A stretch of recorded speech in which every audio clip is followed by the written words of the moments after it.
I never thought that at 67 I would be starting my life all over again, especially in someone else's house where every step feels like an uninvited guest. 42 years I worked as an accountant in the construction company, Westbrook Construction, raised a son, buried my husband, and was sure that the rest of the days I will spend in his small but cozy house in Sacramento. That's not what fate had in store for me. My pension was less than I'd bargained for. Health insurance ate up a significant portion of my income, and when Randall died, his debts, which he had kept silent about all these years, were discovered. The sale of the house barely covered them, leaving me with the crumbs. When I told Quentin, my only son, he offered to move in with him and Justina in Berkeley. Mom, it makes sense, he urged me over the phone. We have a big house, a separate guest room. You wouldn't have to pay rent. I hesitated. Quentin and I had always been close, but I barely knew his wife. In the 7 years of their marriage, we'd only seen each other a dozen times, and each meeting left a strange aftertaste. Justina was always impeccably polite, but behind that politeness I sensed coldness and aloofness. Justina will be pleased, my son assured me. She had suggested it. I wanted to believe him. I wanted to believe I could be part of their family, not be a burden. In the end, I had no choice. Quentin and Justina's house was on the north side of Berkeley, in a quiet neighborhood with neat streets and manicured gardens. It was 2 stories high, modern in style, with large windows and a spacious terrace. Inside, minimalist interior, lots of white, gray, black. Not a single superfluous thing, not a single spot. The bathroom at the end of the hallway will be all yours. Justina showed me the day I arrived. The guest bedroom is small, but we've cleared out a dresser and half a closet for you. Her voice sounded friendly, but her eyes remained wary. 35 years old, slim figure, impeccable posture, dark hair always in a perfect bun, an inspector of the tax service. This profession seemed to me to be a perfect match for her character. Thank you for having me, I said then. I promise I won't get in the way. Not at all, Gloria. She touched my shoulder with her fingertips. Your family. But after a week, I began to notice that the word family had a very different meaning for Justina and me. It showed in the smallest things. The way she'd wince when I left a cup on the coffee table. The way she rearranged things behind me, just to be on the safe side. The way she interrupted a conversation when I entered the room. Mom, don't you think you're being a little sensitive?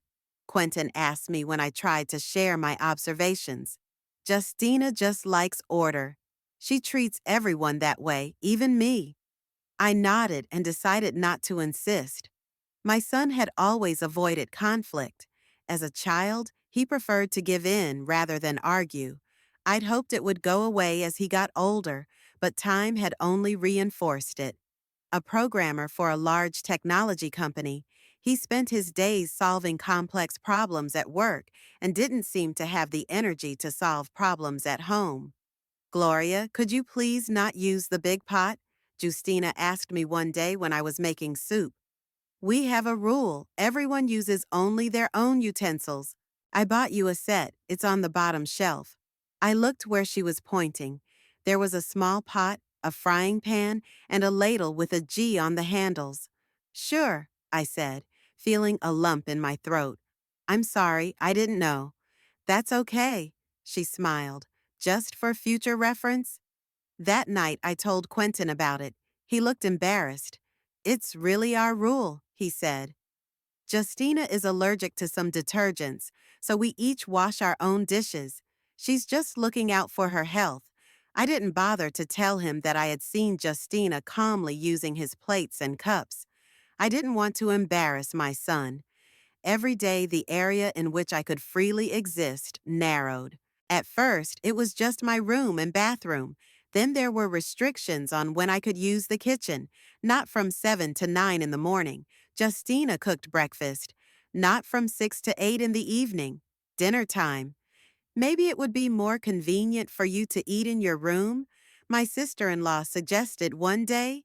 That way you could eat anytime you wanted and you wouldn't have to adjust to us.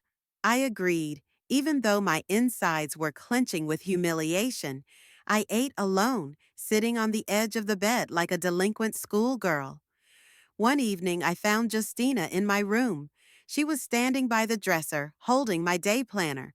"What are you doing?" I asked, feeling my heart start to beat faster. "Oh, Gloria." She didn't look embarrassed. "I was looking for the electric bill. I thought I left it here when I was changing the sheets." "On my dresser?" "I'm sorry if it looks weird." She put the day planner back down. "I've just been a little distracted lately. A lot of work."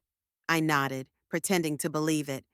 But in that moment, something inside of me snapped. I no longer felt safe even in my own room. The next day, I found that the pages in my day planner, where I had written down my thoughts about life at Quentin and Justina's house, had been neatly torn out. When I asked my sister-in-law about it, she was genuinely surprised. "Gloria, why would I want to ruin your things? Maybe you tore out those pages yourself and forgot. At my age, sclerosis is a common thing, isn't it?" I grinned bitterly. "I didn't say that." Justina cut me off.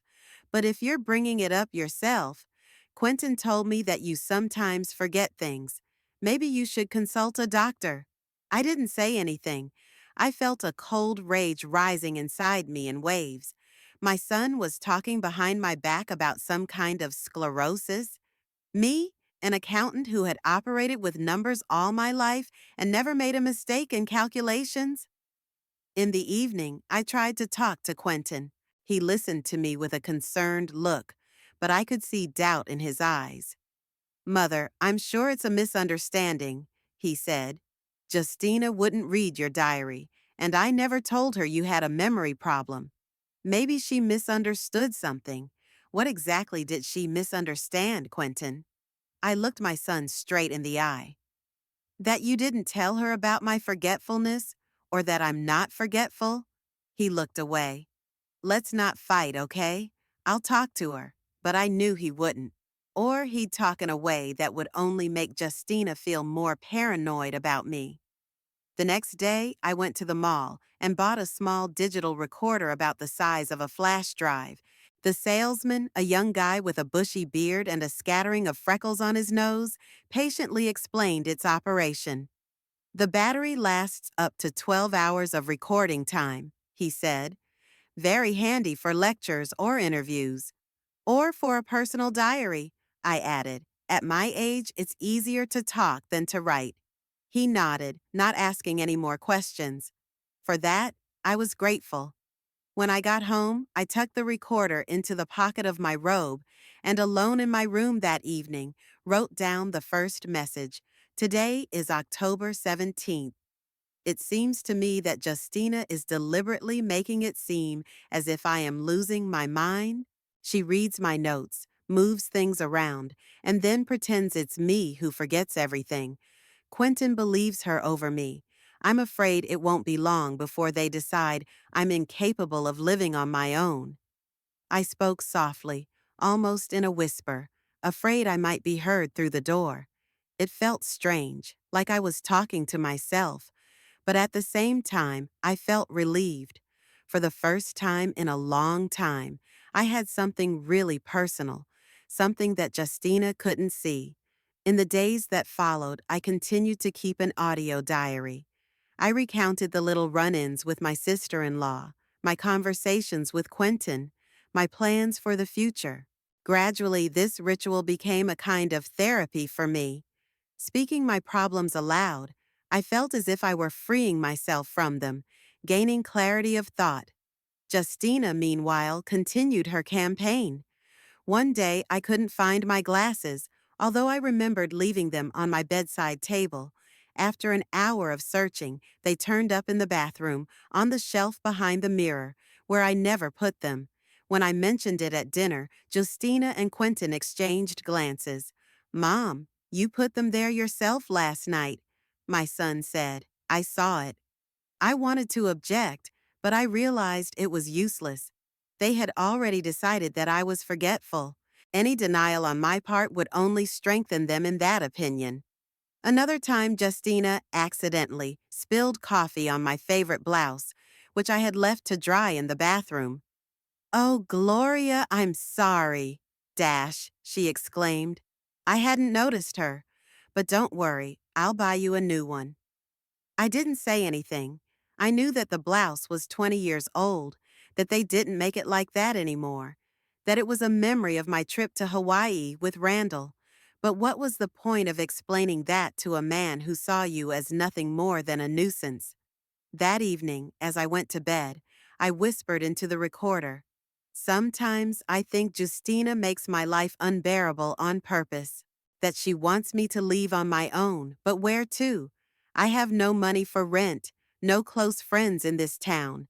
I'm trapped, and the worst part is, I don't understand why. What did I do to her? What did I do to deserve to be disliked like this?" I didn't have an answer. But I was determined that no matter what Justina planned, I would not go down without a fight. I would record every conversation we had, every move she made, and someday those notes would serve me well. I didn't know how, but I felt that the tape recorder in my robe pocket was the only thing standing between me and utter despair. Saturday morning began with the customary knock on my door. 3 short, jerky knocks. Justina never waited for an answer, just signaled her presence and walked in. A small thing, but each time it reminded me that even this room wasn't quite my territory. "Good morning, Gloria." She stood in the doorway, impeccably dressed despite the early hour. "Quentin and I are going to the farmer's market. Do you need anything?" "Nothing, thanks." I smiled, strained, adjusting the blanket. I was planning on going for a walk myself today. Something flashed in her gaze, annoyance? Worry? She quickly put the mask of politeness back on her face. "As you wish. By the way, I noticed you left the bathroom light on all night again." "I don't think so." I shook my head. "I always check." "Gloria." Her voice became condescending, as if she were talking to a child. "I got up at 5 in the morning and the light was on. You really don't remember?" I wanted to object, to say that it was simply impossible, that I never forget to turn off the lights, that it was one of those habits that had become ingrained in my subcortex over years of saving. But instead, I just shrugged. "If you say so." When she left, I sat on the bed for a long time, with my arms wrapped around my knees. It wasn't the first time this had happened in the last week. I'd forgotten to lock the front door. I'd left the stove burner on, or not locking the living room window before it rained. Each time Justina discovered my lapses and reported them not only to me, but also to Quentin. At breakfast, when I came down to the kitchen, my son looked worried. "Mom, Justina says you forgot to turn off the light again," he began, stirring his oatmeal. "I didn't forget," I said firmly. "Quentin, I check the lights every night. It's become a habit in 50 years of living." He sighed, casting a quick glance at his wife, who pretended to be absorbed in reading the news on her tablet. "Look, it happens to everyone, especially when he stammered. What? I tensed up. "When we get old? Is that what you were going to say?" "No, of course not," he stammered. "It's just that when we're in a new environment, familiar behaviors can fall out of memory. Quentin, I've been living here for 3 months. This isn't a new environment anymore." Okay. He held up his hands in a conciliatory gesture. "Let's not argue over nothing. Just please pay attention." Justina looked up from the clipboard and smiled, the same smile that never reached her eyes. "Gloria, no one's blaming you. We all forget things sometimes." I remained silent, feeling a cold rage growing inside. We all forget things sometimes, but somehow it's only me who forgets, and there's always Justina as a witness. After breakfast, when they left for the market, I went to my room and pulled out my tape recorder. Pressing the record button, I spoke softly.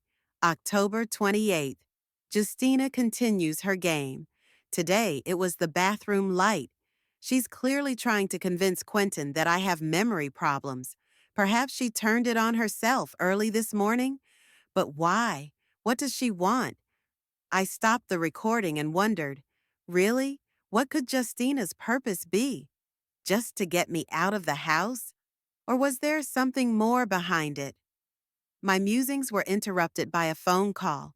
It was Pearl, my longtime friend, the only person from Sacramento with whom I kept in regular contact. How are you doing, Gloria? Her voice sounded concerned. I'm sorry I haven't called in a week. I was visiting my daughter. Everything's, I wanted to say, fine, but I couldn't even lie on that simple technicality. It's complicated, Pearl. I told her about what was going on, the little forgetfulness things I'd been labeled as, the way Justina was gradually limiting my space in the house, the way Quentin preferred not to see the problem. It's like gaslighting, Pearl said after a pause. Like what?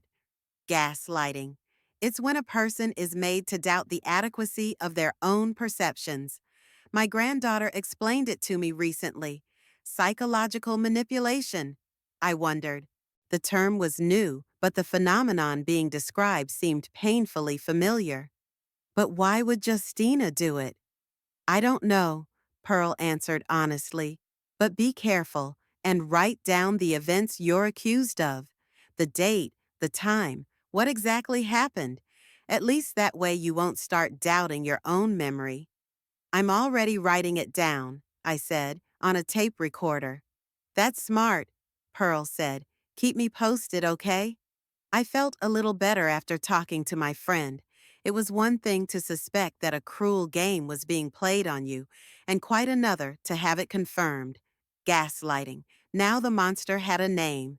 I decided to check the contents of the desk drawer where I kept important documents. When I opened it, I immediately noticed that the folder with the bank statements had been moved. I'd always kept it strictly parallel to the edge of the drawer. Another little habit I'd developed over the years of working with documents. Now it was lying at a slight angle. When I opened the folder, I found that the last few statements were missing. They were documents showing the balance in my account after selling the house and paying off Randall's debts. A small amount, but it was still my money, the last island of financial independence. A chill ran down my spine.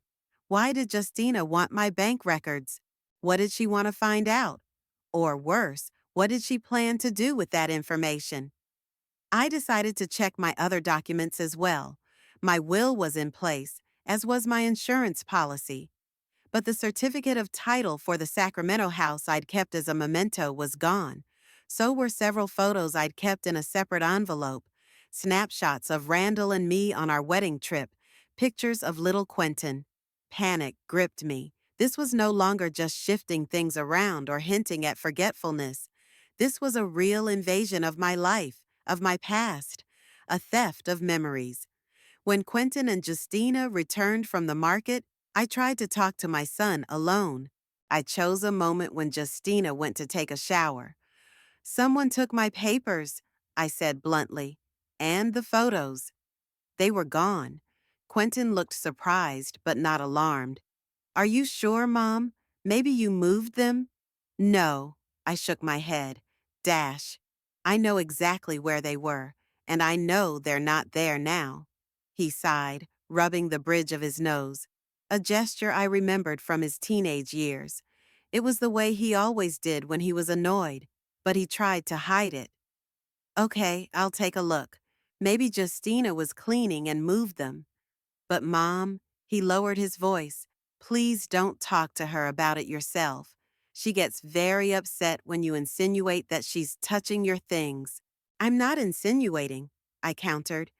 I'm saying someone took my papers. And judging from the fact that you don't deny the possibility, you think it might have been Justina, too. I didn't say that, he replied quickly. Look, let me just look for them, okay? Maybe they just piled up behind a drawer or something. I realized it was pointless to continue. Quentin didn't want to see the truth. Or worse, he saw it, but chose to ignore it. In the evening of the same day, another unpleasant incident occurred. I was sitting in the living room reading a book when Justina walked in. Gloria, she began in a tone she used for particularly unpleasant messages. I'm afraid we're going to have to make some new rules. I looked up from my book, waiting for her to continue. The thing is, my mom is coming next week, and she'll need somewhere to stay. We thought it would be best to clear the living room of unnecessary things. And I'm certainly an extra thing in the living room, I finished for her. That's not what I meant. She pursed her lips. It's just that the living room is a shared space. We'd rather you spent more time in your room, especially in the evenings. My mom likes to watch TV before bed, and you, I've noticed, prefer silence. I stared at her in silence. She wasn't even trying to hide the fact that she was shutting me out of the common areas of the house. First the kitchen, now the living room. Soon I'd only be allowed to leave the room to go to the bathroom. And one more little thing, Justina continued, seeing that I wasn't answering. Mom is very sensitive to smells. Your perfume, it's quite strong. Maybe you could do without it for the duration of her visit. That was a bit much. Estee Lauder perfume is the one small luxury I've allowed myself over the years. Randall had given me the first bottle on our 20th anniversary, and I'd been wearing it ever since. No, I said firmly. I won't change my habits for your mother. Justina looked as if I'd slapped her. Her eyes narrowed and her cheeks blushed red. Well, it's too bad you won't compromise, she said icily. I thought you appreciated that we let you live with us. Let me? I felt a wave of anger rising. I'm your husband's mother. I'm not a beggar you took in out of charity. But you live in our house, she cut me off, and it would be wise to abide by our rules. With these words, she left the room, leaving me stunned at her straightforward cruelty. In the evening, I told Quentin about this conversation. He looked embarrassed, but not indignant as I had expected. Justina can be harsh sometimes, he said in an apologetic tone, but she's right about her mother. Elizabeth really is allergic to strong odors. This isn't about perfume, Quentin. I tried to get through to him. It's about your wife methodically pushing me out of your life. First the kitchen, now the living room. What's next? Banning me from the room? You're exaggerating. He averted his eyes. It's temporary, just for the duration of Elizabeth's visit. And then there will be another reason. I shook my head. Do you really not see what's going on? I can see that you're very tense, he said carefully. Maybe you should see a doctor. Sometimes stress can cause heightened anxiety.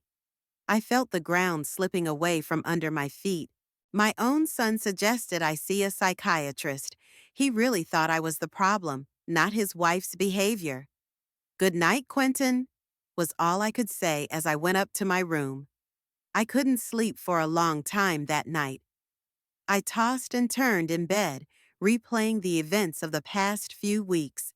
The gaslighting, manipulation, isolation, all those words took on a frighteningly real meaning.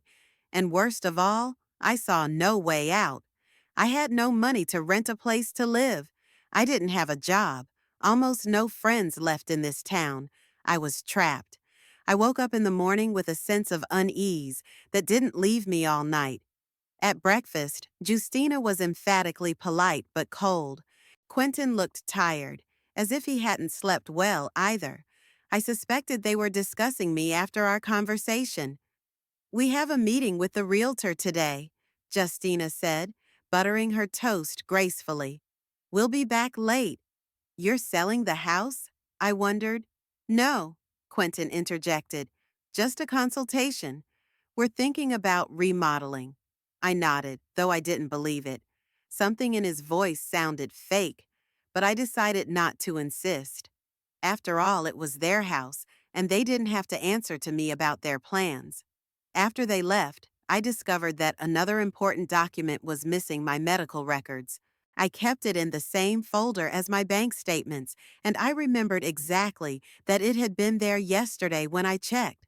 This was getting to be too much. I decided it was time to be more decisive, not to rely solely on the tape recordings, but to gather real evidence that Justina was purposely manipulating the situation. I started with a phone call to my former colleague Howard, who now worked at a law firm. He listened to my story with professional attention. "Gloria, this is serious," he said after a pause.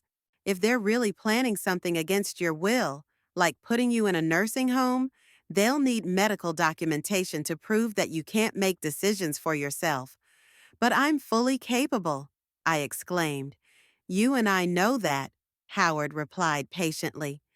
"But if your daughter-in-law presents a series of incidents to prove the contrary, and your son confirms them, the court often sides with the next of kin in such matters."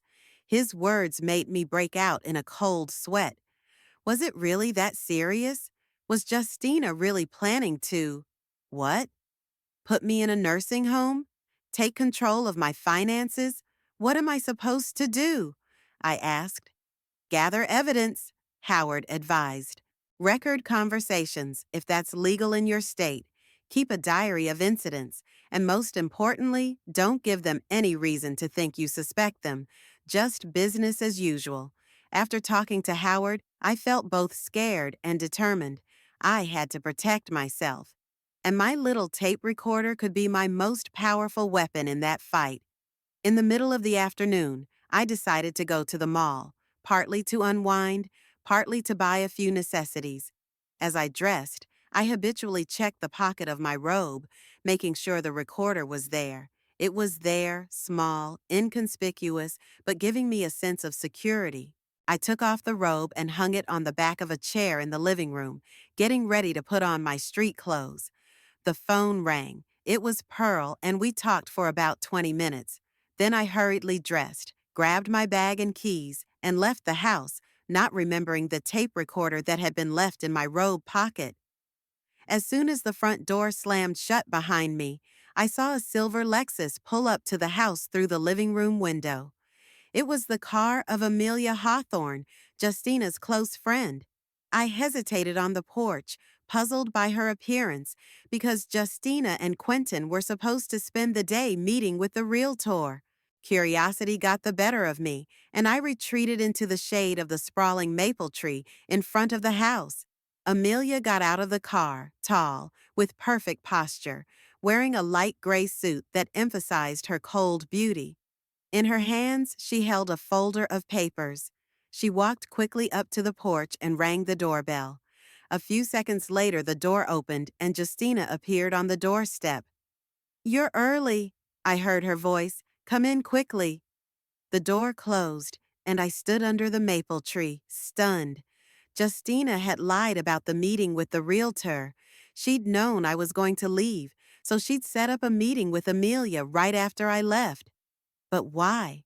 What secrets were they discussing that couldn't be discussed in front of me? I suppressed my first impulse to go back and demand an explanation. A head-on confrontation would only reinforce Justina's opinion that I was becoming paranoid. Besides, if they're up to something, it's best not to show that I suspect it. I decided to drive to the mall as I had planned. I did some shopping there, had a cup of tea in a small cafe, flipping through a magazine and trying to distract myself from my anxious thoughts. But they wouldn't let me go. Something told me that Justina and Amelia's meeting had something to do with me, and that something didn't bode well. When I returned home 3 hours later, I found the house empty. There was a note on the kitchen table, written in Justina's neat handwriting. "Met Quentin in town. Back for dinner." Not a word about Amelia's visit. I went up to my room to put away my purchases. Walking through the living room, I noticed my robe still hanging on the back of a chair. I picked it up, about to take it to my room, and that's when I felt a heaviness in my pocket. The tape recorder. I had completely forgotten about it. A sudden thought made me freeze in place. If the tape recorder was on, if it was recording while Justina and Amelia were in the house. With a pounding heart, I pulled the small device from my pocket. The red light was off. It wasn't recording. But that didn't mean it hadn't been recorded before. I often forgot to turn the recorder off after recording my thoughts, and it would keep going until it ran out of memory or battery. I sat down in my chair and, putting on the headphones I always carried in my bag, plugged them into the recorder. I pressed the play button for the last recording. First, I heard my voice, a snippet of my audio diary that I had recorded last night. Then silence, interrupted only by the rustle of fabric and the muffled sounds of my morning routine. Then the sound of my phone conversation with Pearl. And finally, the sound of the door closing. It was me leaving the house. I was about to turn the tape off, figuring there was nothing interesting on it, when I heard the sound of the doorbell. Then footsteps on the parquet floor of the living room, muffled voices growing louder as they approached the chair where my robe and recorder were hanging. "Are you sure she's gone?" It was Amelia's voice. "Absolutely," Justina replied. "She always spends at least 3 hours at the mall. That's more than enough time."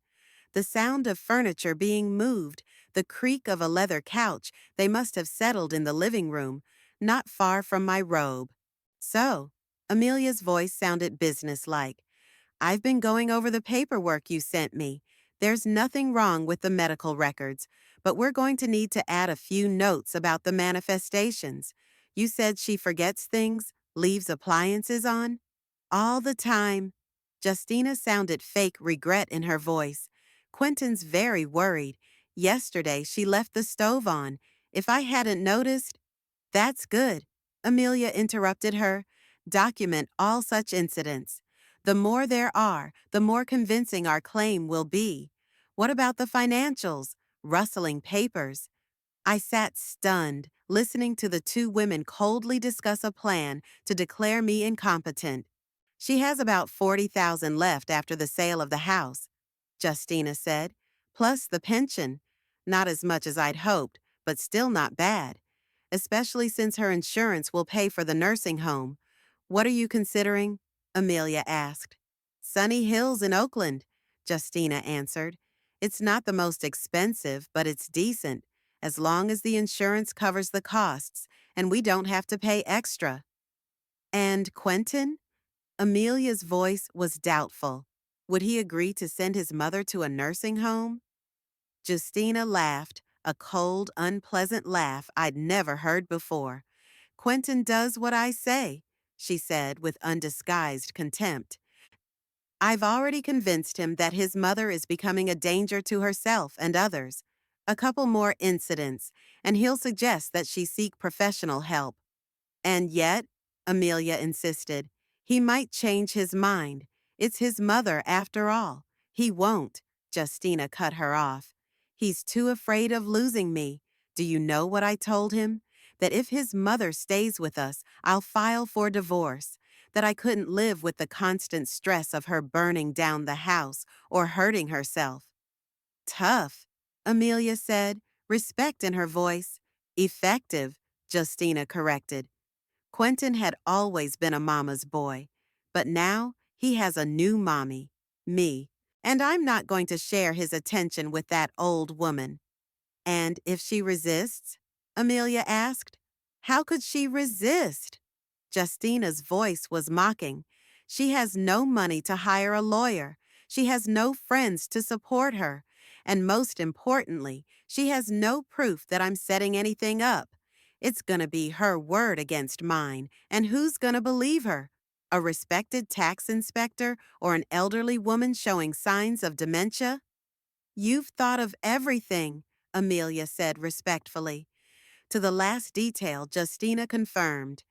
"Once she's in Sunny Hills, Quentin will have the right to handle her finances as next of kin. And I, as his wife, will help him with this burden." They both laughed, and the laughter sent shivers down my spine. "Speaking of papers," Justina continued, "I found her medical records. It's clean. No mention of memory problems or cognitive impairment. But that's easily remedied. A friend of Brad's works at the clinic where she was seen. He can add a few notes retroactively.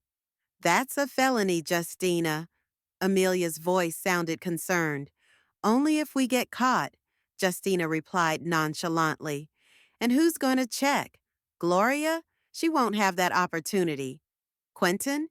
He doesn't even look at the documents. He just signs where I tell him to.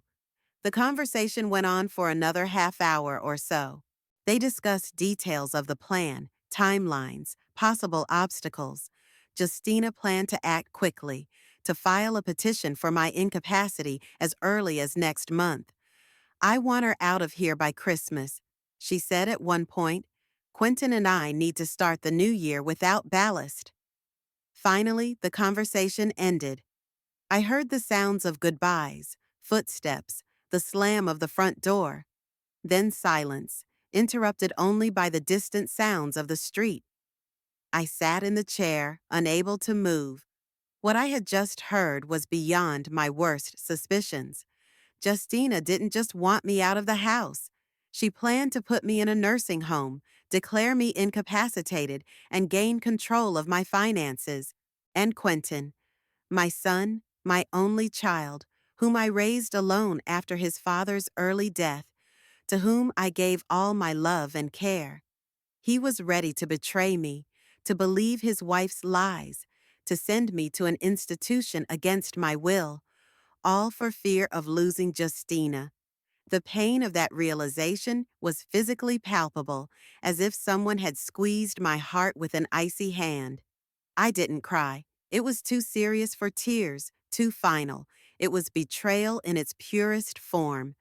But along with the pain came determination. Now I had proof. A recording of Justina and Amelia talking openly about their plan and admitting to falsifying medical records. It was my weapon, my defense. I transcribed the recording onto my computer and made several copies, one sent to my email account, one saved on a thumb drive that I hid in a hidden pocket of my bag. I decided to carry the tape recorder with the original recording with me at all times. I spent the rest of the day thinking about my next steps. I had to proceed with caution.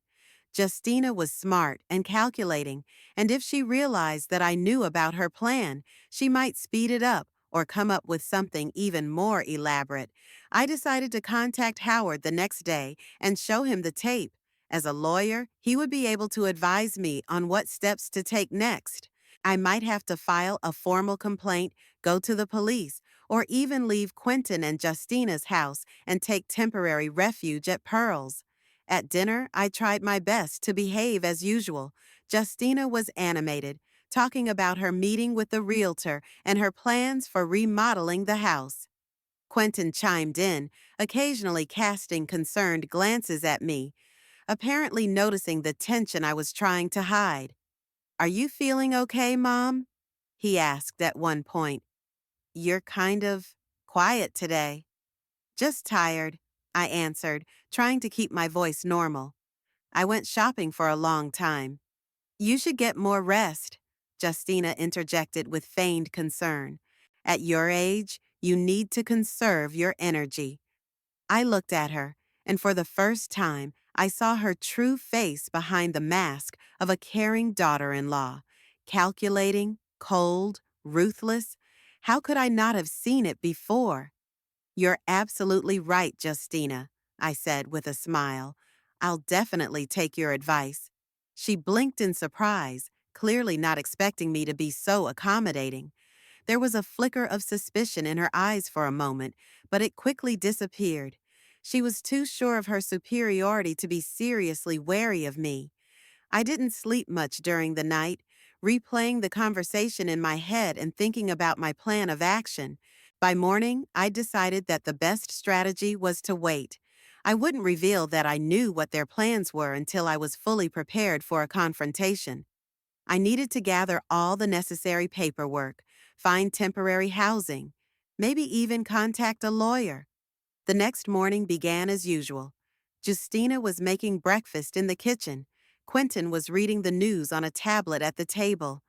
I came downstairs, dressed in simple pants and a blouse, with a tape recorder in my pocket. I never parted with it now. "Good morning," I said, trying to keep my voice casual. "Morning," Quentin said, keeping his eyes on the tablet. Justina nodded, busy making coffee.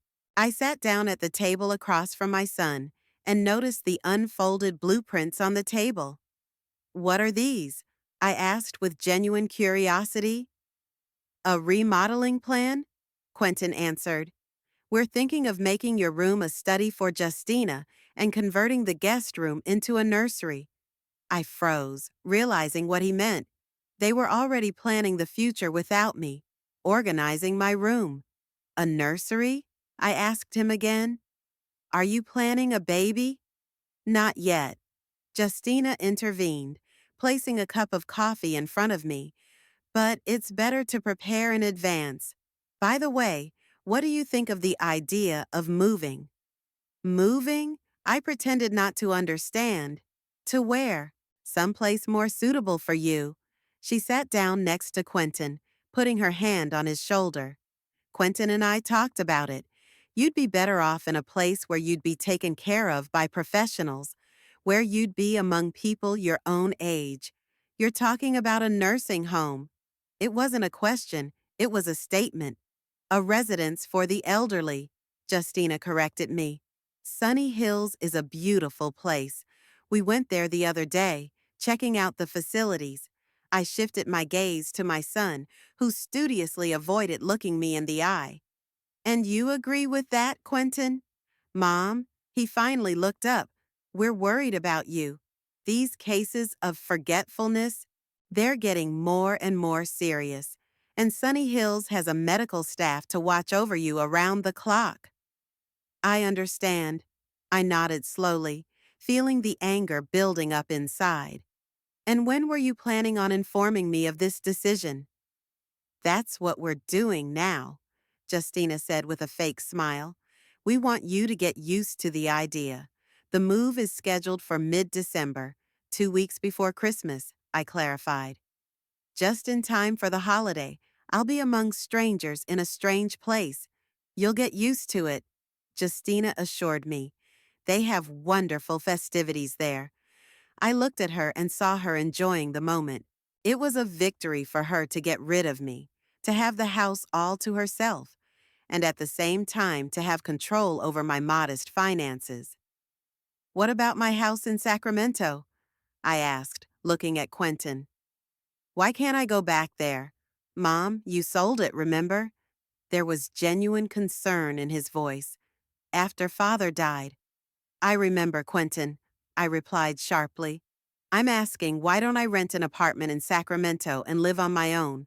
"Because it's not safe," Justina interjected. "With your memory problems." "What kind of memory problems?" I turned to her. "The ones you create by moving my things around and convincing Quentin that I'm losing them. Or the ones your acquaintance is going to add to my medical records retroactively?" Justina turned pale. Quentin shifted his gaze from her to me incomprehensibly. "What are you talking about, Mom?"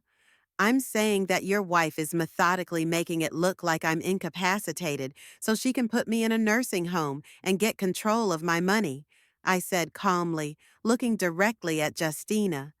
"That she's manipulating you, threatening to divorce you if you don't agree to get rid of me." "That's absurd," Justina exclaimed, but her voice trembled. "Quentin, do you see? These are exactly the paranoid fantasies I was talking about." Quentin looked confused, not knowing who to believe. "Mom, these are serious allegations," he finally said. "Do you have proof?" "Of course she has no proof." Justina jumped up, knocking the cup of hot coffee right into my lap. I cried out in pain as the hot liquid burned my skin through the fabric of my pants. Quentin rushed toward me with the napkins, but Justina intercepted his hand. "Leave her alone," she said stiffly. "She's just trying to get attention."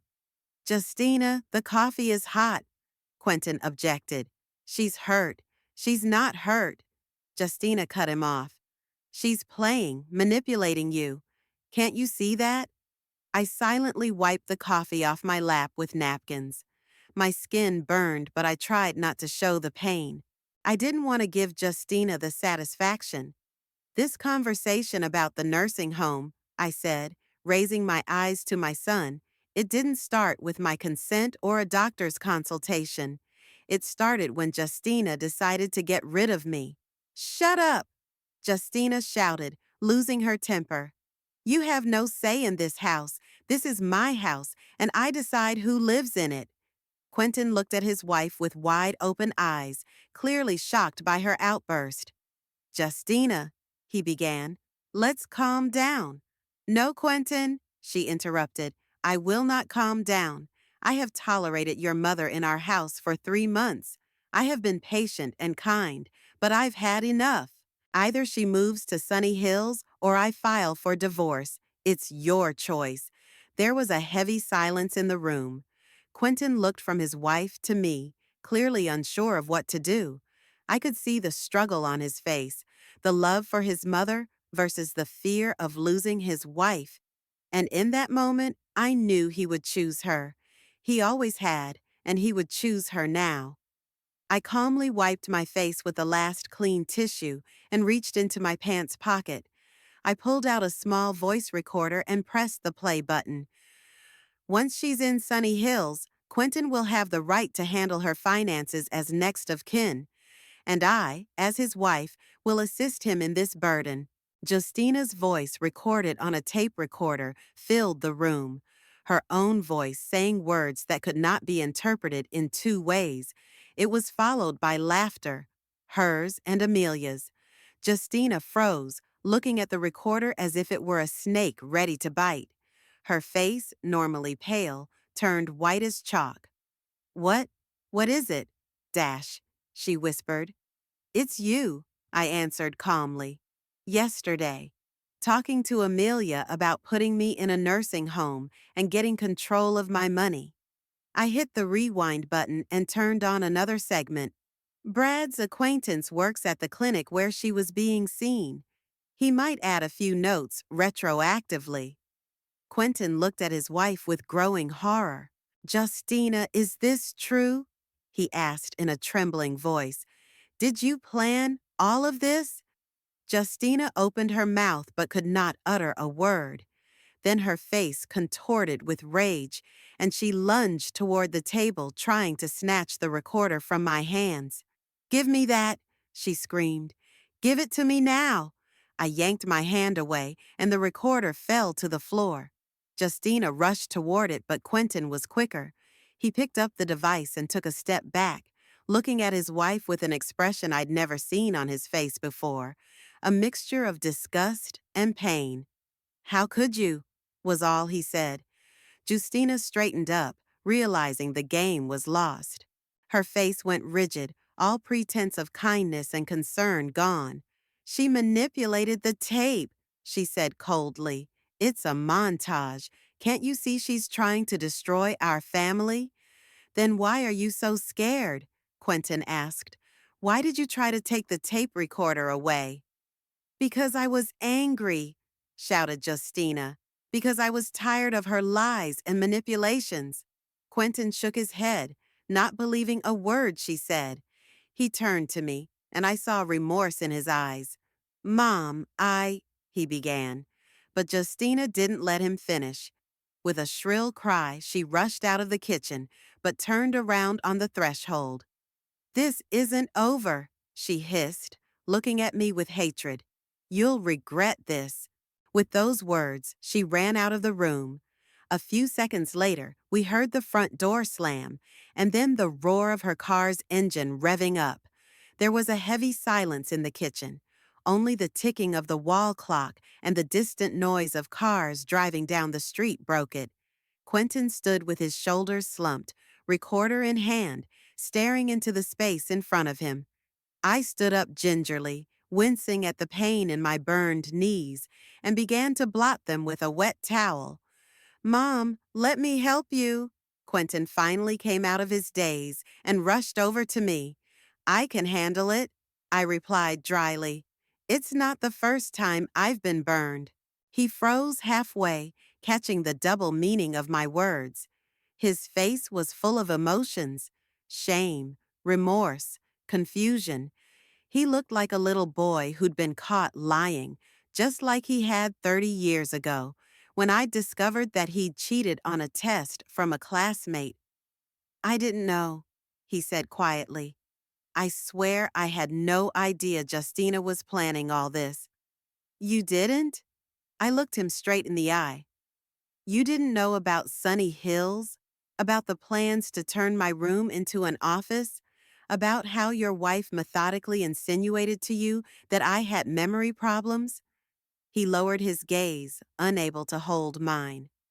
"Yeah, I thought she really cared about you, that she wanted the best for you." "The best for me?" I grinned bitterly. "Being locked in a nursing home against my will? To be deprived of my savings? Is that what you think is best for me?" "No, of course not." He shook his head. "I mean, we talked about the nursing home, yes, but as a possible option in the future if you need constant care. I never agreed to send you there against your will, and I certainly didn't know about Justina's plans for your money." I studied his face carefully, trying to figure out if he was lying. Quentin had always been a bad liar. The eyes that started to run and the nervous gesture when he rubbed his left earlobe. Now he was staring straight ahead, and his hand remained steady. Perhaps he was truly unaware of the darkest aspects of Justina's plan. "Sit down." I pointed to the chair across from me. "We need to talk." He obediently sat down, still holding the tape recorder in his hand, as if he didn't know what to do with it. "Play it again," I said. "Listen to the whole conversation, from beginning to end." "Mom, I'm not sure I want to hear it." He looked sick. "But you have to," I insisted. "You have to know what your wife was willing to do." With obvious reluctance, he pressed the play button. We sat in silence for the next 20 minutes, listening to Justina and Amelia talk. With each word, Quentin's face grew paler and his eyes more and more shocked. When the recording ended, he turned off the recorder and placed it on the table between us. His hands were trembling. "I can't believe it," he whispered. "I can't believe that she actually said all those things. And not just saying them," I pointed out. "She acted, stealing my papers, moving things around, creating situations that made me look forgetful or insane. I was blind." He shook his head. "So blind. Love often blinds you," I said softer, "especially when the other person is skillfully manipulative." He looked at me with pain in his eyes. "What am I supposed to do now, Mom?" At that moment, I suddenly realized that my 40-year-old son, a successful computer programmer, homeowner, husband, was still looking to me for answers to life's difficult questions. It's as if he's still 10 years old and doesn't know what to do about the bully at school. "It's up to you, Quentin," I replied. "I can't and don't want to tell you how to deal with your wife." "But she tried to hurt you," he objected. "How can I forgive that?" "It's not about forgiveness." I shook my head. "It's about what you want out of your life. Do you love it?" He hesitated, and the silence was more eloquent than any words. Before, he would have answered without hesitation. Now, he hesitated. "Yeah, I don't know," he admitted at last. "After everything I've heard, I'm not sure I really know her." "Then give yourself time to figure it out," I advised. "Don't make any rash decisions." "What about you?" he asked. "What are you going to do?" I took a deep breath. It was the question I'd been asking myself for the last hour. "I can't stay here, Quentin," I said firmly. "Not after all this." "But where will you go?" There was panic in his voice. "You have no other place to live, no?" "I'll think of something," I interrupted him. "There are always options. You can stay," he insisted. "I'll talk to Justina. I'll make her apologize, change her attitude toward you. I looked at my son with a sad smile. He still didn't understand, didn't see the big picture. And you believe that she will sincerely change? I asked. After what you heard? He didn't answer, so I continued. Even if she apologizes, even if she swears she's remorseful, it's a lie, another manipulation. She'll just lay low for a while, and then she'll come up with a new plan. You don't know that for sure, he objected weakly. I do, I said firmly, and deep down, you know it too. Justina isn't the type to admit defeat. She'll be looking for a way to get revenge. Quentin lowered his head, recognizing the truth of my words. At that moment, there was the sound of the front door opening. We both tensed, turning toward the kitchen doorway. A few seconds later, Justina appeared in it. Her usually flawless hair was disheveled, and her eyes were red as if from crying. She stopped on the threshold, glancing from me to Quentin. "May I come in?" she asked quietly, not at all like her usual confident tone. Quentin gave me an uncertain look, and I nodded. Justina entered the kitchen slowly, but remained standing against the wall, not approaching the table. "Yeah, I want to apologize," she began, looking down at the floor. "Dash, what you heard on the tape, it was awful, unforgivable. I don't know what came over me. I was silent watching that performance because it was an elaborate, rehearsed performance. Every gesture, every intonation was designed to evoke sympathy, to create the image of a repentant sinner. "Justina," Quentin's voice sounded cold, "you were talking about forging medical records, about putting my mother in a nursing home against her will, about getting control of her money. That's not just horrible, it's a crime." Justina flinched as if struck by a blow, but quickly pulled herself together. "I know," she whispered, "and I'm not apologizing. I just want you to understand. I've been under so much stress lately. Work, home, plans for the future. Yeah, I've lost myself. I've become a person I don't recognize myself."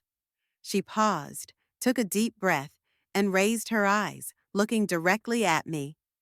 "Gloria," she continued, "I realize you can never forgive me, and I'm not asking you to.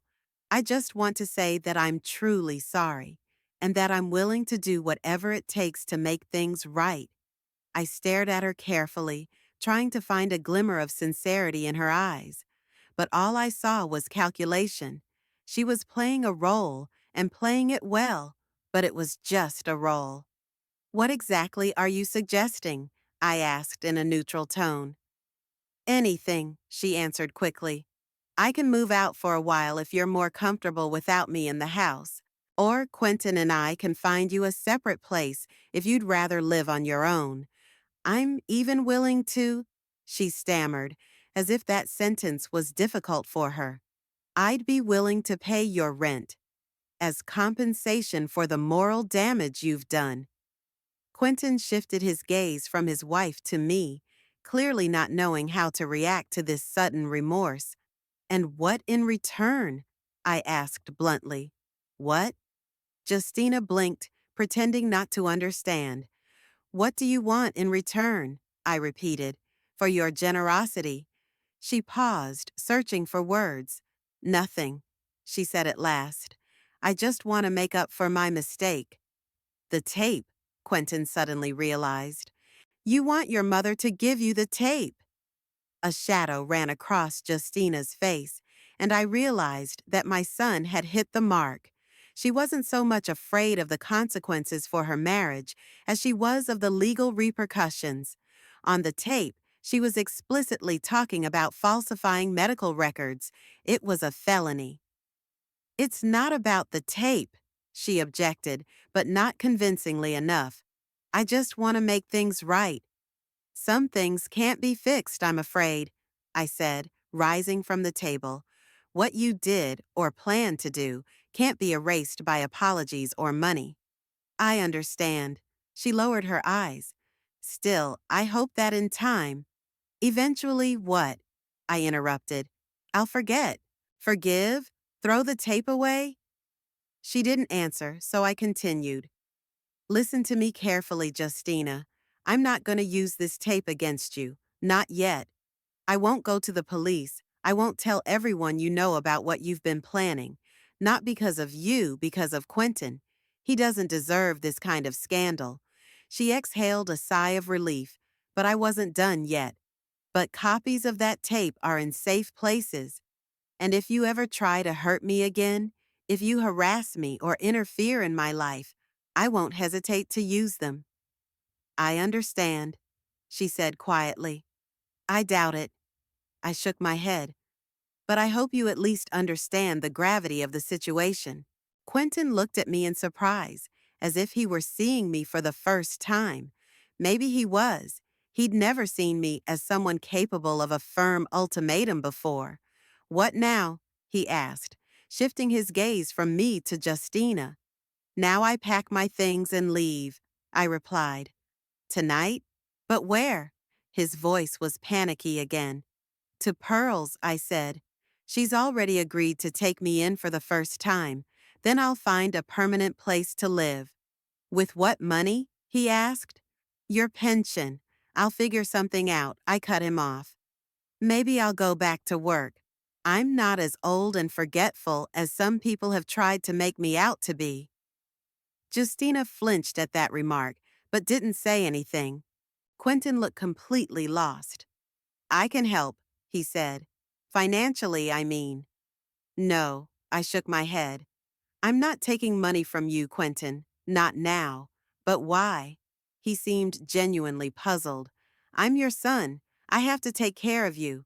Because I need my independence, I explained. Complete independence. From you, from Justina, from this house and everything that goes with it. He looked hurt, and I softened. That doesn't mean I'm breaking up with you, Quentin. You're my son, and I'll always love you. But right now, I need space. I need time to think things over and decide how to move on. Justina, who had been standing silently against the wall all this time, suddenly said, I understand you, Gloria. If I were you, I would do the same. I looked at her in surprise. There was a note of sincerity in her voice for the first time. Perhaps in that moment she had really put herself in my shoes and understood what it felt like to be betrayed by loved ones. Thank you, I said dryly, though I doubt you really understand. She nodded, taking my skepticism for granted. I'll help you pack, Quentin offered. I can manage on my own, I replied. But you can take me to Pearl's if you want. He nodded, grateful for this small concession. Justina stepped away from the wall and headed toward the kitchen exit. I'll be in the bedroom, she said quietly, just so I don't get in the way. When she left, Quentin looked at me with pain in his eyes. Mom, I don't know what to say. I feel so guilty in front of you. You are not to blame for what Justina did, I replied. But it is your fault for not seeing what was happening, for believing her over me. I know, he lowered his head, and I don't know how to fix it. Give me time, I said. Right now, I'm too hurt and confused to talk about it. Later, when things settle down, we can talk about our relationship. He nodded, realizing that now was not the time for deep conversations. I'm gonna go pack, I said, heading for the exit. In my room, I methodically put my clothes and personal belongings into the 2 suitcases I'd brought with me from Sacramento. There was a strange sense of déjà vu. It was like I was leaving my home again, only now not with the hope of a new life, but with the bitter residue of betrayal. I checked the stash where I kept copies of important documents. Justina hadn't found them. I put away photos, books, small souvenirs that were of value to me. Everything else could stay here. I didn't want anything that reminded me of this house. Finished with my things, I sat down on the bed and looked around. The room looked almost exactly the same as the day I'd arrived, featureless, sterile, with no trace of my presence. It was as if I'd never lived here. Maybe that was it. I'd never really lived in this house, only existed in it as an uninvited guest. I pulled out my cell phone and dialed Pearl's number. "I'm on my way," I said when she answered. "I'll be at your place in about an hour." "Everything's ready," she said. "I made up the guest room and made your favorite blueberry pie." "Thank you." I felt a lump come up in my throat. "I don't know how to thank you." "Don't be silly," Pearl snorted. "We've been friends for 50 years. You'd do the same for me." I sat there for a few minutes after I'd talked to Pearl, collecting my thoughts. Then I got up, picked up my suitcases, and went downstairs. Quentin was waiting for me in the hallway, shuffling nervously from foot to foot. Justina was nowhere to be seen.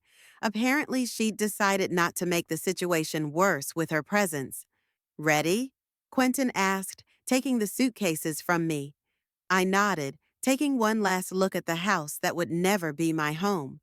Strangely, I didn't feel sad or regretful, only relief, as if I were shedding a heavy burden I'd been carrying for too long. We drove in silence in the car. Quentin concentrated on the road, and I stared out the window at the houses and trees passing by. Berkeley seemed like a foreign city to me now, beautiful but cold, like Justina. "Are you sure you don't want me to help you financially?" Quentin asked, breaking the silence. "I could pay the rent or—" "I'm sure," I said firmly. "I need to learn to live on my own, to rely on myself." "But your savings won't last long," he said. "And finding a job at your age—" "I can manage," I interrupted him. "I always have." He was silent, admitting defeat in this little argument. We drove in silence again until he spoke again. "What are you going to do with the tape?" I turned to him, trying to figure out what was behind the question. Worry about his wife? Fear of a public scandal? Or just curiosity? "Nothing," I answered. "Like I said, I'm not going to use her against Justina, not unless she gives me a reason to." "Thank you," he said quietly. "Not for Justina. For me." I nodded, realizing what he meant. A scandal of fraud and forgery could ruin not only Justina's reputation, but his career, his standing in the community. "But I'll keep copies," I added, "just in case." "Of course," he didn't object. "It's your right." We drove up to Pearl's house, a cozy one-story cottage in a quiet Oakland neighborhood. She was waiting for us on the porch, waving hello. "I'll bring the suitcases in," Quentin said, getting out of the car. I followed him, feeling strangely light. It was like an invisible weight was lifted off my shoulders with each step away from his house. Pearl hugged me as I stepped up onto the porch. She smelled of cinnamon and vanilla, the smells of home, a real home, where you were loved and accepted for who you were. "Welcome," she said with a smile. "Make yourself at home." Quentin carried the suitcases into the house and shuffled awkwardly from foot to foot in the hallway, obviously unsure of what to do next. "Thank you for taking Mama in," he said to Pearl. "There's nothing to thank," she said. "Gloria's my best friend. I'm glad she's coming to live with me." There was an awkward pause. Quentin looked at me, as if waiting for some parting words. "Call me in a few days," I said, "when things have settled down a little." He nodded, clearly disappointed by this reticence, but not showing it. "Of course, yeah. I'll miss you, Mom." "I'll miss you too," I replied, softening. "But we both need time to think about it." He nodded again, hugged me goodbye, quickly, awkwardly, and left. Pearl and I stood on the porch, watching his car drive away from the house and around the corner. "So," Pearl said when we got back to the house, "are you ready to start your new life?" I smiled, feeling warm inside. For the first time in a long time, I felt like I was not a victim of circumstance, but the master of my own destiny. "I'm more than ready," I said. "I just don't know where to start." "A cup of tea and a piece of cake," Pearl said firmly. And then we'll make plans. That night, lying in Pearl's cozy guest room, I slept peacefully for the first time in a long time, without nightmares or anxious thoughts. When I woke up in the morning, I didn't immediately realize where I was. And when I remembered, I felt not fear or regret, but a strange relief. I had begun a new chapter of my life, and though I didn't yet know what it would bring, I was determined to live it on my own terms. No manipulation, no humiliation, no fear. That's the only way, no other way. The first week at Pearl's house flew by. My friend did everything she could to make me feel comfortable. She didn't ask too many questions, gave me space when I needed to be alone, and was there for me when I needed company. We had breakfast together on the little sun porch, watched old movies in the evenings, and sometimes played Scrabble, a habit from our younger years. Quentin called every day. Our conversations were short and awkward. He'd ask how I was doing, if I needed anything, and I'd say I was fine and didn't need anything. We both carefully avoided mentioning Justina and what had happened. It was as if we'd tacitly agreed to put it off until later. On the 8th day of my stay at Pearl's, as we sat having our morning coffee, she suddenly said, "You know, Gloria, I love you, and I'm glad you're here, but you can't stay with me forever." I almost choked on my coffee. "You're kicking me out?" "Don't be silly," she waved her hand. "I'm just saying that you need your own place, your own life. You're too independent to be someone's guest for long, even if that someone is your best friend." I sighed, recognizing her point. As hospitable as Pearl was, I was starting to feel uncomfortable taking advantage of her kindness. Besides, her house was small, and my presence was clearly disruptive, though she never complained. "You're right," I said, "but renting an apartment in Oakland or Berkeley is at least $1,200 a month. My pension would barely cover that, not to mention other expenses." "Why does it have to be Oakland or Berkeley?" Pearl asked, spreading jam on her toast. "There are more affordable neighborhoods." "Like what?" "San Leandro, for instance." She set the knife aside. "My niece Lorraine just moved there. She says it's a decent neighborhood, and the prices are much lower." I wondered. San Leandro was only 20 minutes from Oakland, a quiet suburb with a good infrastructure. Perhaps it wasn't a bad option. "I can ask around," Pearl continued. "Lorraine knows a realtor who's been helping her look for a place to live." "I'd appreciate it." I nodded. "Just don't say anything to Quentin, okay? I'm not ready to discuss my plans with him yet." Pearl nodded understandingly. She didn't ask questions about my relationship with my son, another reason I valued her friendship. The very next day, Pearl told me that a realtor, a Mr. Brooks, was ready to show us some properties in San Leandro. We made an appointment for Wednesday. Mr. Brooks turned out to be a pleasant man in his 50s, with a neat beard and attentive eyes. He listened carefully to my wishes and budget constraints. "I have several options that might work for you, Mrs. Winthrop," he said after our conversation. "Let's look at them all, and you can decide what you like best." The first apartment he showed me was in a small two-story house on a quiet street. One bedroom, living room, tiny kitchen and bathroom. Clean but impersonal, and the price was on the upper end of my budget.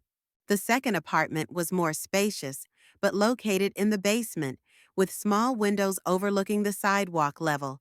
Just the thought of living there made me homesick. The third option was more interesting. A small studio apartment above the garage of a private house. Separate entrance, lots of light, a small terrace overlooking a well-kept garden. And most importantly, the price was well below market value. "Why so cheap?" I asked suspiciously. Mr. Brooks smiled. "The owner of the house, Mrs. Chen, is an elderly widow. She's not so much in need of money as she is in need of company. She's looking for a quiet, responsible tenant who will keep her company over a cup of tea occasionally. Sounds suspiciously perfect, Pearl remarked. Would you like to meet Mrs. Chen? Suggested the realtor. She's home and ready to meet a prospective tenant. I agreed, and a few minutes later, we were sitting in the cozy living room of the main house, drinking jasmine tea and chatting with the landlady. Mrs. Chen, a 70-year-old Chinese woman with wonderfully lively eyes and a soft smile, made the most favorable impression on me. My daughter and son-in-law wanted me to sell the house and move to San Jose, she said. But I've lived here for 40 years. My husband is buried here. My friends are here, my church, my garden. I don't want to leave. I nodded, understanding her feelings perfectly. But the house is too big for me alone, Mrs. Chen continued, and it's getting harder and harder to maintain. So I decided to rent out the studio above the garage. It helps with the property taxes and makes me feel like I'm not all alone. I understand, I said. I too had to sell my house in Sacramento after my husband died. Mrs. Chen looked at me carefully. Are you a widow too? She asked. I nodded. For 8 years now. Do you have children? She asked. A son, I answered. He lives in Berkeley with his wife. She nodded understandingly, not asking any more questions. Something in her gaze told me that she was aware of the difficulties in my relationship with my son's family. Well, Mrs. Winthrop, she said after a pause, I'd be glad to have you as a neighbor. You seem like a quiet, intelligent person, just the kind of neighbor I was looking for. We agreed that I would move in within a week. The rent was affordable, $800 a month, including utilities.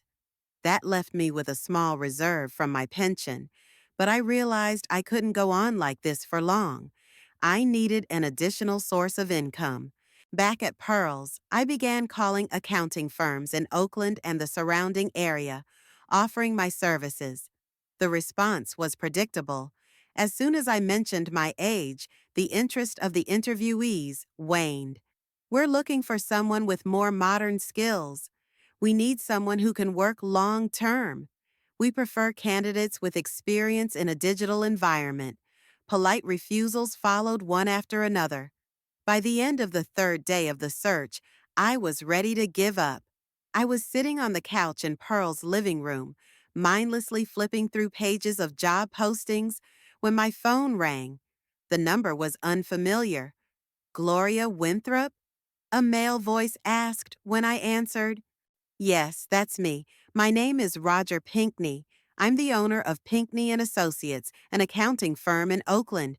Mabel Hopkins gave me your number. Mabel was a colleague of mine at Westbrook Construction. We hadn't spoken in years, but apparently she remembered me when she heard about my job search. Mabel said you were looking for work, Mr. Pinkney continued, and that you're one of the best accountants she's ever worked with. That's very nice of her, I said, not knowing what to expect. I have an offer, he said.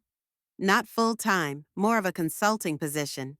We have a lot of clients in the construction industry, and we're lacking an expert with a deep knowledge of the business. Mabel said you've worked for a construction company for over 40 years. 42 years, to be exact, I confirmed. Impressive, he said with genuine respect. I realize that at your age, you may not want to work full-time, but at my age, I interrupted him. I value my knowledge and experience highly enough not to accept a full-time position. If you need a consultant with accounting knowledge in the construction industry, I can be that consultant, but I expect to be treated and paid accordingly. There was a pause on the other end of the line, and I thought I'd overreacted. But then Mr. Pinkney laughed. Mabel warned me that you're not one to be shy about being blunt, he said. I like that. I suggest we meet to discuss the details. Tomorrow at 10 o'clock in the morning would suit you? We made the appointment, and the next morning I was sitting in Roger Pinkney's office, a short man with shrewd eyes and a helpful smile. His office was in a modern building in Oakland's business district. So, he said after an exchange of pleasantries, here's what I'm offering: 20 hours a week, flexible hours. You'll advise our junior staff on construction accounting issues, help with particularly complex cases, and occasionally meet with clients who need high level expertise. He named an amount that made me inwardly squeal. It was a lot more than I had expected. Sounds interesting? I said, trying not to show my surprise. When would you like me to start? The sooner the better. He smiled. It's the hot season, the end of the fiscal year for a lot of clients. We agreed that I'd start in 2 weeks when I'm settled in. As I walked out of the Pinckney and Associates office, I felt a warmth spill inside. I had a place to live, a job, prospects. I was back on my feet, back in control of my life. That same day, I called Quentin and told him I had found an apartment and would be moving out of Pearls soon. He sounded surprised and a little concerned. "Are you sure you should live alone?" he asked. "Maybe it would be better to move back in with us. I've talked to Justina and she—" "No, Quentin," I said firmly. "I'm not coming back to your house. Never." He was silent and I heard a heavy sigh. "I understand," he said at last. "But at least let me help you move. And the money, I can." "Moving, yes, thank you," I agreed. "Money, no. I have a job." "A job?" He sounded shocked. "What kind of job?" "A consultant at an accounting firm," I answered with a touch of pride. 20 hours a week. Good pay." "But Mom, you're 67. "So what?" I asked sharply. "My brain works perfectly. I'm fit, and I have 42 years of professional experience. Age has nothing to do with it." He was silent again, clearly not knowing what to say. I softened. "Look, Quentin, I appreciate your concern. I do. But I need to make a life for myself, to prove to myself that I can." "I understand," he said quietly. "It's just, I miss you, Mom." The words touched me. Despite the hurt, despite the disappointment in him, he was still my son, my only child, and I loved him no matter what. "I miss you too," I confessed. "But we both need time to sort ourselves out, our relationship." "What about Justina?" he asked cautiously. "Will you ever be able to, not to forgive, but—" "I don't know," I answered honestly. "I'm not ready to even think about it right now. Maybe in time." We agreed that he would come on Saturday to help with the move. I didn't mention Justina, and he didn't bring it up again. The next few days, I was busy preparing for the move. I bought a few pieces of furniture and appliances secondhand, quality items at affordable prices. Pearl helped me with my choices, gave me advice, even gave away some of her old but still good stuff. Friday night, the night before the move, she and I sat in her living room, sipping wine and looking at the results of our labors. Neatly packed boxes ready for transportation. "I'm going to miss you," Pearl said. These 2 weeks reminded me of our college years when we shared an apartment together. "I'll miss you too," I said, "but I promise to visit you. Often. You'd better tell me what's going on with your son and that—" She paused, looking up. She paused, searching for the word. "That person." I sighed. Pearl was the only person I could talk to frankly about the situation with Quentin and Justina. "Quentin calls every day," I said. "Apologizes, says he misses me. But Justina, he mentions her in passing, says she's sorry too, that she'd like to make things right. But I don't believe she's sincere." "You're right," Pearl nodded. "People like that don't change. They just become more careful." "I'm afraid you're right." I sipped my wine. "But what is Quentin to do? It's his wife, his choice. I can't demand that he break it off because of me." "But you can stay away from her," Pearl said. "Which is exactly what you're doing." I nodded. It was the only sensible thing to do. Keep my distance, make my own life. Let Quentin figure out his relationship with Justina for himself. Saturday morning, Quentin arrived in his SUV, alone, without Justina, which surprised me. He looked gaunt, shadows under his eyes, the telltale signs of insomnia. You okay? I asked as we loaded the first boxes. Yeah, just a lot of work, he said, not looking me in the eye. I didn't insist. If he and Justina had a problem, it was their problem. I wasn't going to interfere with their relationship anymore. It only took 2 hours to move my things. I didn't have a lot of possessions. Quentin helped set up the furniture, assembled the bookcase, hung the curtains. He worked silently, concentrating, occasionally asking my opinion on the location of one thing or another. When everything was ready, we sat on the small terrace of my new apartment, sipping the lemonade Mrs. Chen had brought to welcome the new tenant. It's cozy here, Quentin said, looking around. And the view is nice. Yes, I'm lucky, I agreed. Mrs. Chen is a wonderful hostess. And the apartment is exactly what I wanted. He nodded, staring thoughtfully at the space in front of him. Then suddenly, he turned to me. Mom, there's something I have to tell you. I tensed, preparing myself for unpleasant news. Justina and we're in trouble, he said quietly. After what happened, I can't stop thinking about what she was planning to do, about the way she talked about me in that tape. I remained silent, giving him a chance to speak. I suggested she see a marriage counselor, he continued. She agreed, but I'm not sure it would help. Too much has happened. I'm sorry, I said sincerely. Despite my dislike for Justina, I didn't want my son to suffer. Don't. He shook his head. It wasn't your fault. None of it. We sat in silence, watching the sun sink behind the treetops in Mrs. Chen's garden. There was something peaceful about the moment, as if there was finally a calm after a long storm.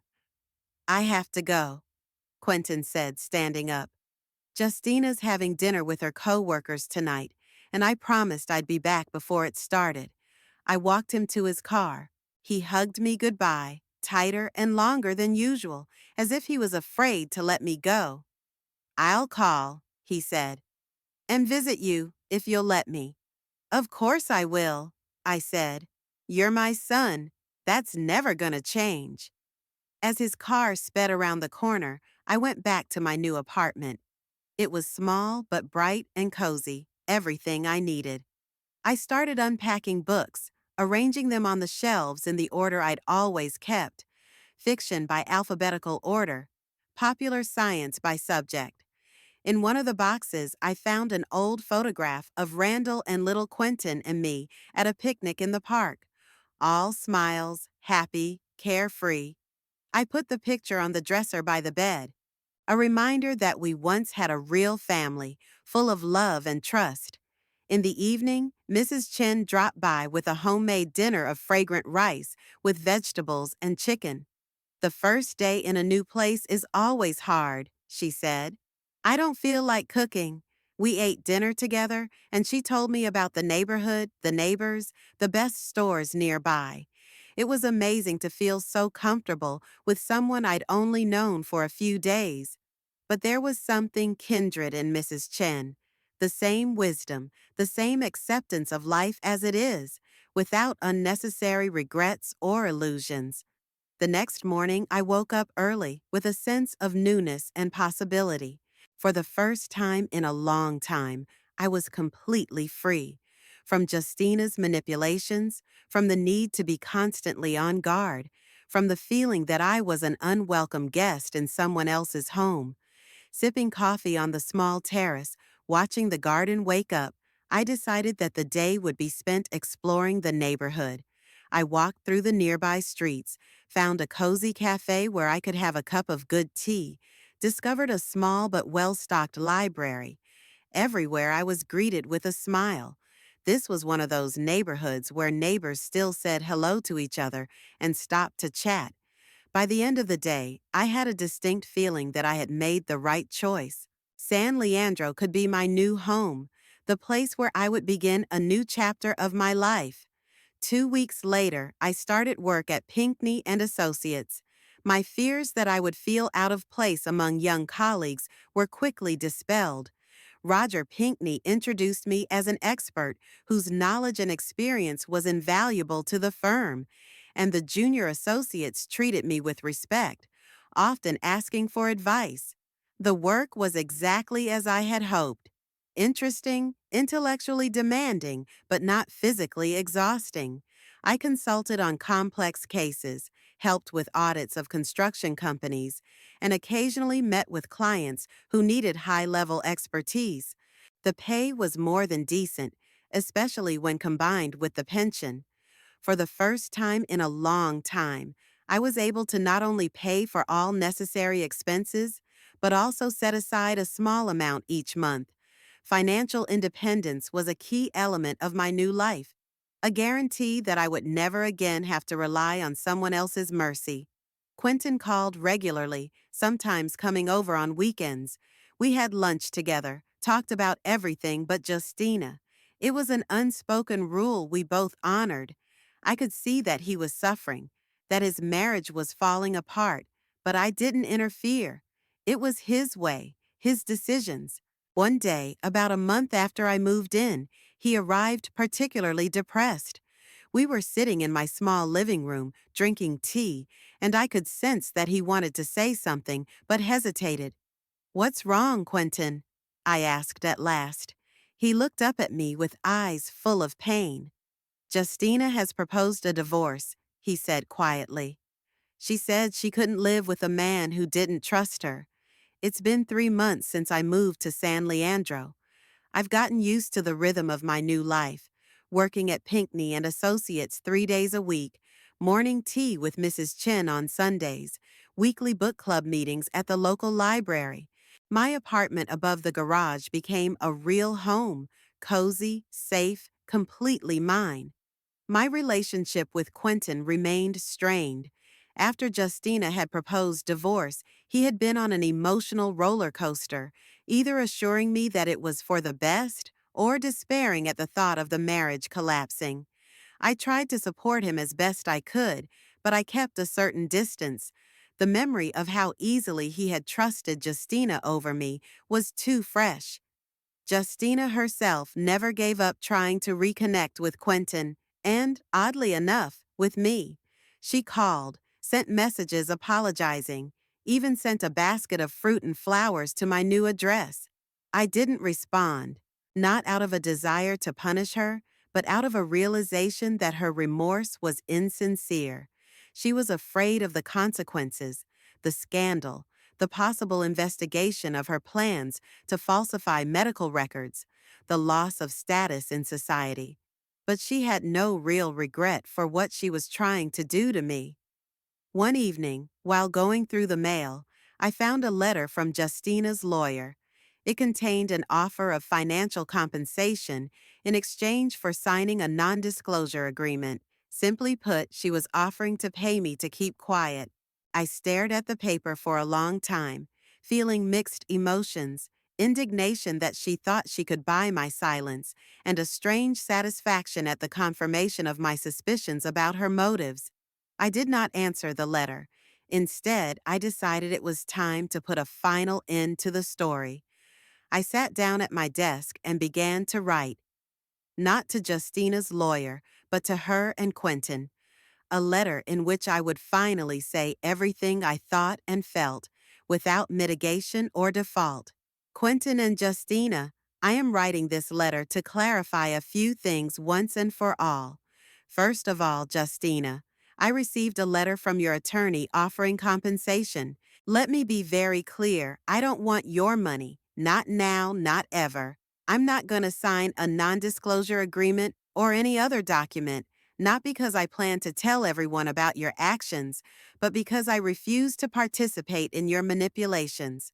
What you tried to do, declaring me incompetent, putting me in a nursing home against my will, gaining control of my finances, is not just cruel, It's criminal, and no apology or compensation will change that fact. I kept a recording of our conversation and copies of the documents you stole from my room, not as a threat, but as a guarantee of my safety. If you leave me alone, those materials will never be used against you. But if you ever try to interfere in my life or harm me in any way, I will not hesitate to use them. Quentin, you are my son, and I will always love you. But how easily you trusted Justina over me, how you were willing to send me to a nursing home based on her manipulations, hurt me deeply. I don't blame you, at least not entirely. Justina was masterful at manipulating you, playing on your fears and insecurities. But some of the responsibility lies with you as well. I need time and space to heal from this trauma. I'm not ending my relationship with you, but it can't be the same, at least not right now. As for your marriage, that is your own business. I'm not going to give advice or interfere. Just know that whatever decision you make, you will have to live with the consequences. I've built a new life. I have a home, a job, friends. I'm happy and free, freer than I've been in years, and I intend to keep that freedom. This is not a goodbye letter, but it is a notice that I will no longer be a part of your life together. I'll be happy to see you, Quentin, but only you alone and only on my turf or neutral territory. Sincerely, Gloria. I reread the letter several times, making sure it accurately expressed my thoughts and feelings. Then I sealed it in an envelope and mailed it the next day. The reply came sooner than I expected. The call from Quentin came on the evening of the same day the letter was supposed to reach its destination. Mom, his voice sounded strained. I got your letter. E? Yeah, I understand. Everything you wrote. And I respect your decision. I didn't say anything, waiting for it to continue. I just want you to know that I broke up with Justina. It's final. The divorce will be finalized in the next few months. I was neither happy nor satisfied with the news. Only fatigue and a slight sadness for my son, who now had to start his life all over again. I'm sorry, I said sincerely. Don't be. His voice was a strange mixture of pain and relief. It was the right thing to do, the only one possible after everything that had happened. We talked some more about his work, about my life in San Leandro. The conversation was polite but strained. There was too much unspoken between us. Could I come up this weekend? He asked before saying goodbye, just to talk, if it's okay with you. I said yes. Despite all the pain and disappointment, he was still my son, and maybe now that Justina no longer stood between us, we had a chance to rebuild at least some of the trust that had once bound us together. There was no response from Justina, no call, no message, no new letters from her lawyer. I took this silence as a sign that she realized the seriousness of my intentions and had decided to back off, at least for the time being. The weekend came faster than I expected. I spent Saturday morning making lunch for Quentin. Nothing fancy, just pasta with vegetables and chicken. His favorite dish since childhood. Not out of a desire to pamper him, but more out of habit, out of a need to keep his hands busy while his head was full of anxious thoughts. He arrived exactly at noon, as agreed. He looked better than I'd expected, slightly thinner, but not haggard, with a clear look and a firm gait. He was dressed simply, jeans, t-shirt, jacket, not the business casual that Justina had accustomed him to. Hi, Mom, he said, handing me a bouquet of wildflowers. These are for you. Thank you.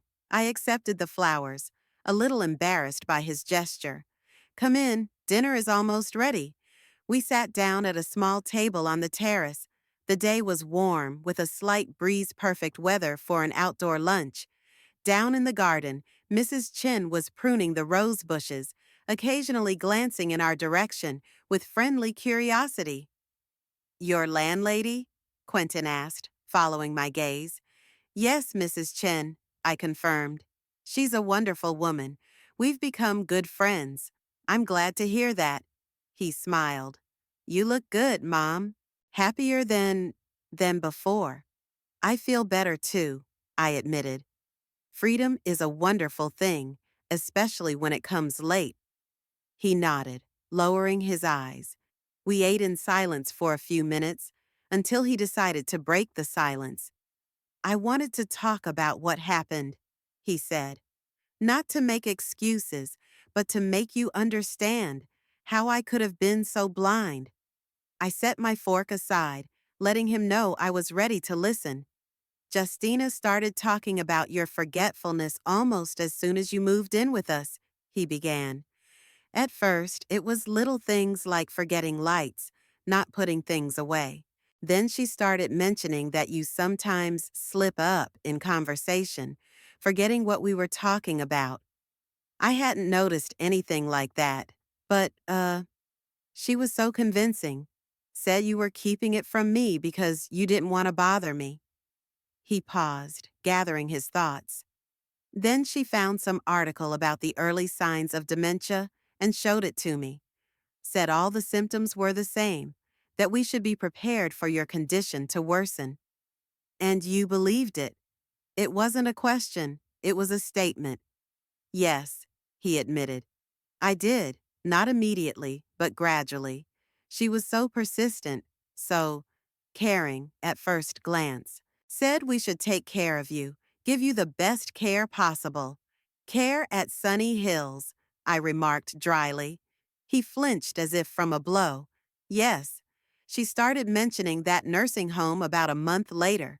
Said it had great facilities, medical staff there 24 hours a day, that it would be better for you than living with us with no professional care. And you weren't alarmed that I wasn't showing any real signs of dementia? I asked. That I could carry on complex conversations, remember all the details of the past, manage household tasks? Yeah, he stammered. Justina explained that dementia has good days and bad days, that you could seem perfectly normal and then an hour later forget where you were. And you've never seen those bad days, I remarked. No, he admitted. Justina said they happen when I'm not home, that you get nervous, can't find your stuff. Sometimes you don't even recognize her. I shook my head, amazed at the magnitude of the lies Justina was feeding my son, and his willingness to accept those lies. When did you begin to doubt? I asked. After you complained about the missing documents, he answered. I asked Justina if she had seen them.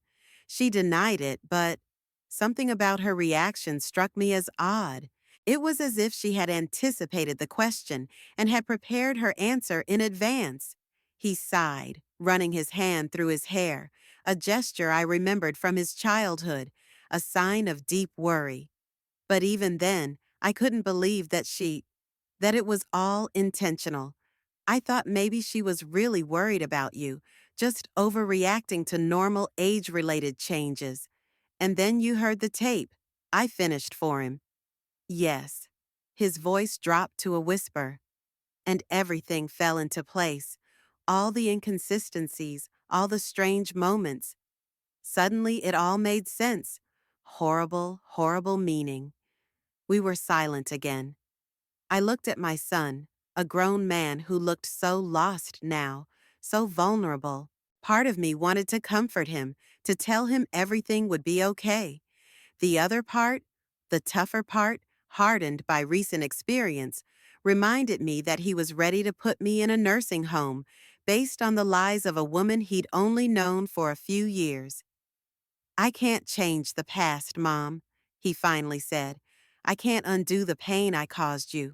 I can only say I'm sorry, deeply and sincerely sorry. I nodded, accepting his apology, but not commenting on it. Words were important, but action was even more important, and action took time. What's going to happen to the house? I asked, changing the subject. We're selling it, he answered. According to the terms of the divorce, the money will be split equally. I've already rented an apartment near here in Oakland. Near me? I couldn't hide my surprise. Not too close, he smiled weakly. I realize you need space. But yes, I wanted to be available, if you'd let me.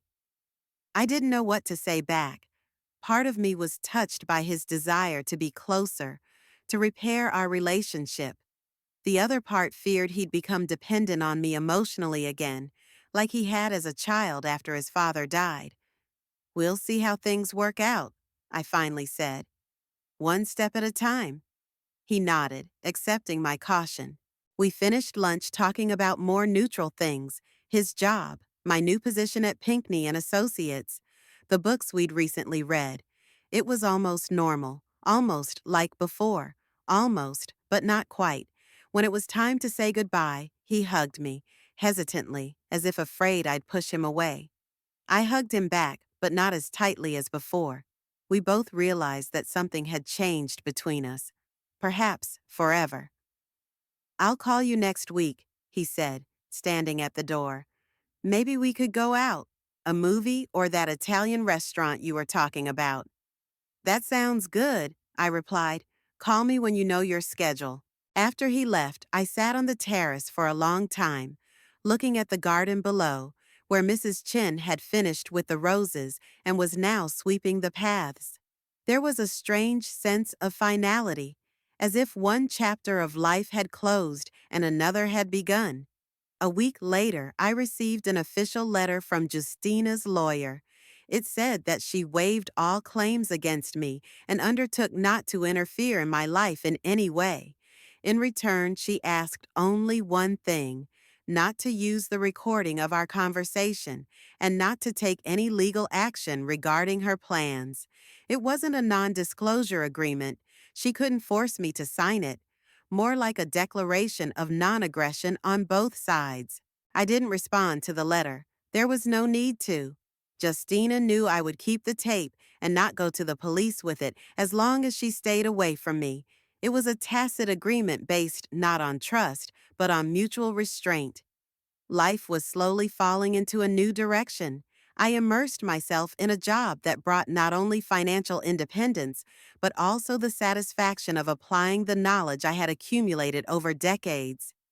Roger Pinckney often consulted with me on difficult cases, and I felt his genuine respect for my professionalism.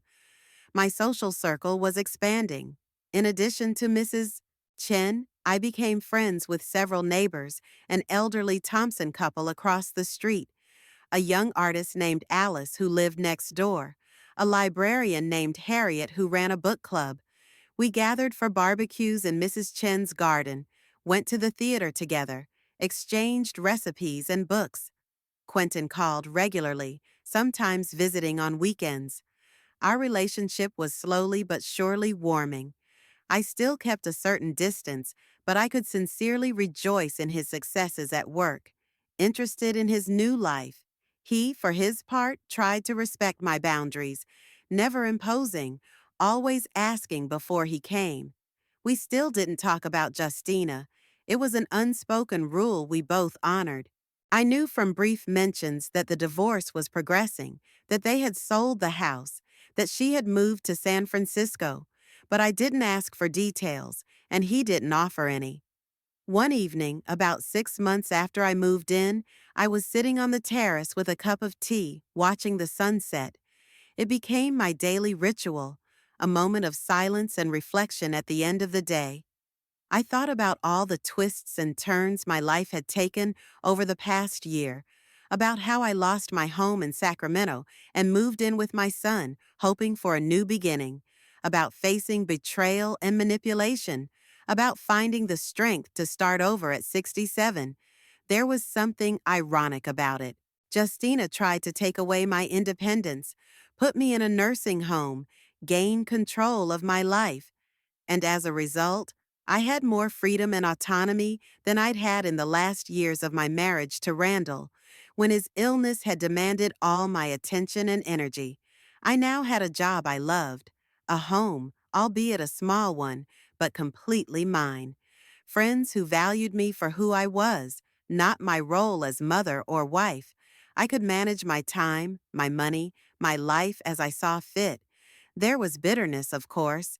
My son's betrayal left a scar that may never fully heal. I could forgive him, almost forgive him, but I couldn't forget. I couldn't go back to the unconditional trust that had once bound us together. And yet, sitting on the terrace on a quiet summer evening, I felt an overriding sense of gratitude. Gratitude for a second chance, for the opportunity to find out what I was really capable of, for the freedom to be myself without reservations or compromise. Down in the garden, Mrs. Chen lit small lanterns along the paths, her own evening ritual. She waved at me, and I waved back. Two widows, two women who refused to let circumstances or other people determine their fate. I finished my tea and returned to the apartment. On the table lay the manuscript of the autobiography I'd started writing on Harriet's advice. History should not be lost, she said when I shared some episodes of my life with her. And I agreed, not out of vanity or a desire for revenge on those who had hurt me, but out of the realization that my story, the story of a woman who, at 67, found the strength to start over, might inspire someone else. I sat down at my desk, opened my laptop, and began typing the next chapter. The story wasn't finished yet. In fact, I felt like the most interesting part of it was just beginning, and I was determined to live it on my own terms, with dignity, strength, and that quiet but unshakable confidence that only comes with age and experience. Quentin called the next day, asked if I wanted to have dinner with him that weekend. I agreed, but suggested a restaurant rather than a home-cooked meal. Neutral territory still seemed more comfortable for us to meet. He understood, didn't insist. The road ahead was uncertain. I didn't know if my relationship with my son would ever fully recover. I didn't know if I would stay in San Leandro or perhaps one day return to Sacramento where my adult life began. I didn't know how many years of active, independent living I had left before age took its toll, but I knew one thing for sure. No matter what happened next, the decisions would be mine, not dictated by other people's expectations or fears, but based on my own desires and values. And in that knowledge there was such freedom, such power, that sometimes, like that evening on the terrace, I almost thanked Justina for her cruel intrigue, for it was she, paradoxically, who had led me to this new, unexpectedly full life. It was a bitter gratitude, of course, mixed with regret for lost trust, for months of fear and humiliation. But there was truth in it, too. Sometimes our toughest trials become our best teachers, and sometimes trying to break us only makes us stronger. I slept peacefully that night, without the troubling dreams that often haunted me in the first weeks after my breakup with Quentin and Justina. In the morning, I woke up feeling peaceful and ready for a new day, for a new chapter in a story I was just beginning to write. The story of a woman who, at 67, did not end her life, but began it anew, and this time on her own terms.